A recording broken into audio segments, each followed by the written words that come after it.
About 2 weeks ago, we reported on the refusal by an activist researcher to publish the results of a federally funded study on the effects of puberty blockers on American children.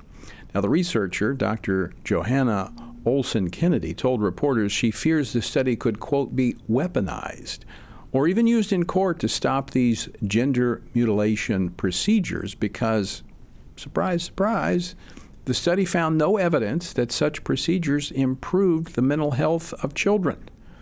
Well, yesterday, the House Republicans launched an investigation of the National Institutes of Health, who funded this project, which, by the way, had a $9.7 million price tag.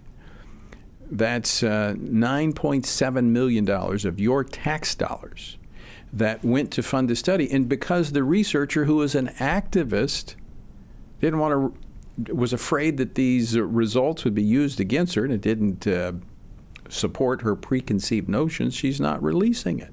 How's that done? Well, I think we're going to be talking to Glenn Grothman, member of Congress from Wisconsin, who's a member of the subcommittee, but I think we're having trouble connecting with him. So I think we're going to go to... Okay, I think we just connected with him. He's connecting with us by phone, Congressman Glenn Grothman. Congressman, welcome to Washington Watch. Glad to be on this show on a very relevant topic, a topic that should be talked about quite a bit, but go ahead. Well, it's not talked about in the legacy media because they want to hide this. This is a major focus of the current administration. But for those who haven't been following this story, can you tell us what is known? Well, there has been a study which calls into question the idea that we have these puberty blockers, the idea that this transgenderism is somehow innate and that we have to help everybody through it. You know, instead, if you read the study, I think you would reach the conclusion that actually the current treatment probably increases the fact that somebody goes down this path, probably makes them more depressed.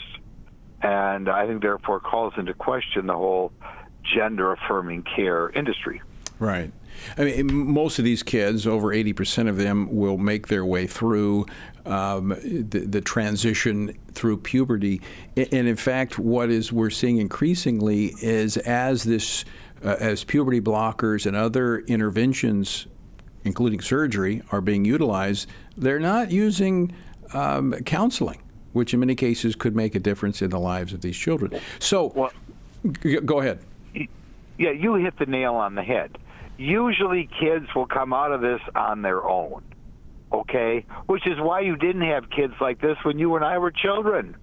If anybody had those feelings, they disappeared. I think Heritage Foundation talked about over 95%. Right. I think we had 98%, something like that, of the boys who were transgender for a second bounced back. Instead, what they're doing is by creating this industry, you are encouraging children to go down this path, which I think leads to depression. I think it leads to an incredibly unhappy, unusual life. And, of course, these people, even if they transition altogether, have to continue to keep taking drugs to go down this path, which by itself shows that it's not an innate thing, or you wouldn't, after the surgery, have to keep taking drugs. So we should follow the path of Europe. Europe has backed off on this. Right. And the reason we see so much of this transgender stuff is because they are encouraged down this path by the guidance counselors and the gender-affirming care industry. So, Congressman Grothman, let's talk, Congressman Grothman, about this taxpayer-funded study. I mean, what does this tell us about the supporters of transgenderism when they are deliberately mischaracterizing or withholding the results of a study that has serious implications for the health and safety of children? But the bill is being paid by taxpayers. Well, I hate to say there's something good came out of it, because if they would release the study, maybe it would put an end to this holding these transgenders up on a pedestal like they're these wonderful people. You know, the bill was paid by the taxpayer. Right. That is true. But like I said, the real scandal is they're suppressing the results of the study. Do you think you'll be able to get it released? I certainly intend to. Yes, I'd be very disappointed if we don't get it released. And if it's released, maybe it'll begin to put an end to this ridiculous pushing of the transgender lifestyle, which, of course, was a dream of the hardcore feminists all along. This is part of a greater agenda, the end of the American family, Right. the end of having men and women being different from each other.